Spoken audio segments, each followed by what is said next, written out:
Georgia Museum devoted to Bigfoot. Welcome to Expedition Bigfoot, the museum devoted to the Sasquatch. Bigfoot or Sasquatch are said to be ape-like creatures that live in the wilderness. The owner of this strange place is David Bacara, who was a longtime member of the Bigfoot Field Researchers Organization and devoted to researching Bigfoot.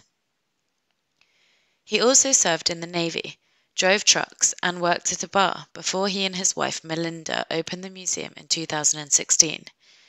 I wanted to take what I know about Bigfoot as an active researcher and investigator, but I'm also a huge Disney World fan, the 57-year-old Bacara says. I was thinking, maybe if it's devoted to something fun like Bigfoot, I can make this thing like a family attraction. Sherry Gaskin and her husband Philip Blevins decided to stop at the museum. I can remember my great-grandmother talking about having a cabin in the woods, and she saw a Sasquatch, Gaskin says. Blevins is less interested.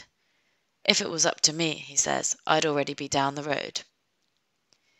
The museum devoted to Bigfoot has a large display of the Sasquatch attacking a cabin, with a mannequin trying to keep the door closed. The museum has maps, statues, and videos. It also has statements from those who claim to have seen a Bigfoot. The reason I didn't shoot it is it was just too human, a hunter says in one statement. I couldn't pull the trigger because something told me this ain't right. There is even a glass container that reportedly holds feces collected from a Sasquatch in Oregon. People often provide additional evidence to the museum's large collection. Recently, 2 casts of footprints supposedly made by a foreign Bigfoot arrived in the mail. Bacara is quick to point out that Bigfoot is a worldwide phenomenon. In Australia, the reported creature is known as Yowie. In the Himalayas, people call it the Yeti. Its name in Russia is Alma. In the United States, there is the Florida skunk ape, the Georgia booger, and the Missouri momo. There are several subspecies of these things, Bacara says. Some have short hair. Others have long, red, flowing hair. Some are multicolored. Some of them have a very human-like face.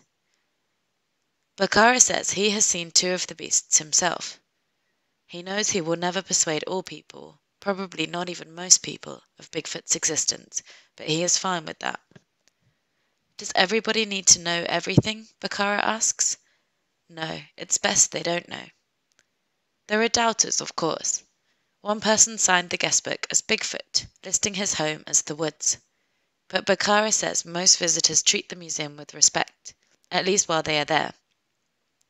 I'm just curious, says Angie Langelia, who stopped in with her family recently.